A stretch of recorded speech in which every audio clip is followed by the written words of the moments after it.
Jurassic World Fallen Kingdom is shaping up to be one of the biggest films in the franchise to date, and is noticeably taking a lot of its cues from the second film in the series, The Lost World. With all of the information, or lack thereof, that we have on this new Jurassic film, I thought it would be a good time to set the record straight and share with everyone every leak and detail we've gotten so far as to try and get our minds right for the newest entry in the series. First and foremost, this video is going to contain a lot of pictures of animatronic dinosaurs from the set of the film, as well as a few stills on the cast and crew. None of this is indicative of the plot of the film, because honestly we know nothing at this point, but I am showing a lot of images here, and some people want to avoid that like the plague, so if you want to go into Jurassic World Fallen Kingdom completely blind, consider yourself warned. The photos we've gotten of the dinosaurs in this film are almost completely taken with the animals being not only in large steel cages, but also while they're being transported. These pictures were taken in Hawaii and showcase a very familiar aesthetic to the Lost World, as mentioned before. We see the unmistakable backplates of the Stegosaurus, the frills and horns of the Triceratops, and curiously, a brand new dinosaur never before seen on film before,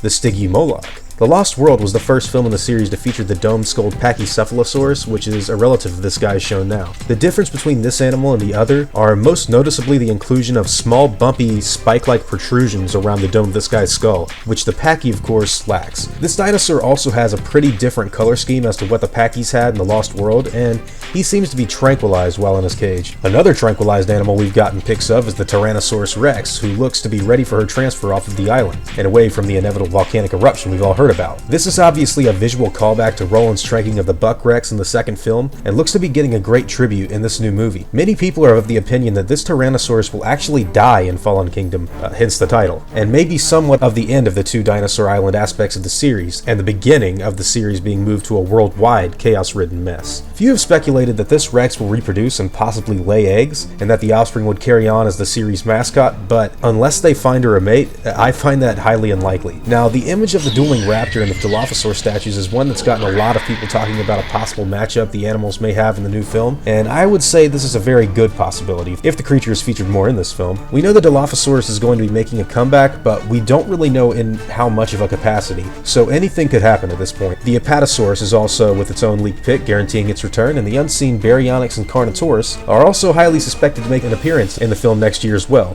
despite not having any photographic evidence to back that up. The studio released photograph of the statue at what we believe to be the Lockwood Manor has a curious level of Easter eggs I've talked about in passing on this channel before as well. While we don't really know what dinosaur we're looking at in this particular image, we do know what kind is in the reflection of the glass. Look closely to the left side of the window and you'll be able to make out the animatronic for the Tyrannosaurus Rex. And even more interestingly, if you pan to the right of the image, you see an even more intriguing animal that is highly theorized to be the return of a certain dinosaur in a past film.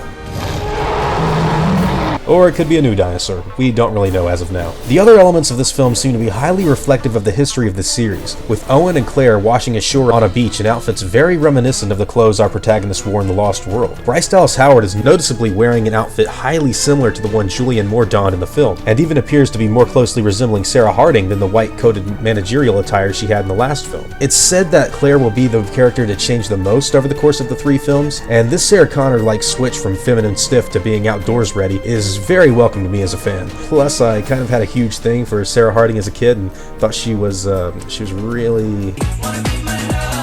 Another interesting group of images we've gotten is the destroyed Ford Explorer from the original Jurassic Park, which was thrown over the side of the paddock and into a tree in the first film of the series. This car eventually falls out of the tree and is left behind when Grant and the kids leave for the visitor center, and its inclusion seems to really be drawing on a lot of nostalgia as well as closure for everyone who is a major fan of the series. The epic shot of a helicopter being ravaged during what looks to be a bad storm is the last bit of interesting photos we've gotten so far for this film, but it's still no less interesting to think about. This will more than likely be a large-scale action scene, and one I'm dying to see played out in the film. And that's pretty much it. These pictures are everything we have so far to give us major clues as to what will happen in the new film next year, and until we get a trailer, which should be very, very soon, this is what we have to go by. Needless to say, I'm extremely excited, and hope you all are too. This video was just to clear up what we basically know about the film so far, other than the submarine plot and everything like that. I was just hoping to give you guys a rundown on the facts of what this movie will probably entail. We don't know everything. In fact, everybody's speculating on the plot going to England or London or maybe taking place on Isla Sorna. None of that's confirmed. We know virtually nothing. But what we do know is in the physical evidence of these photographs and what's been given in interviews. So I figured I'd try and set the record straight so as we don't go into the movie with overwhelming expectations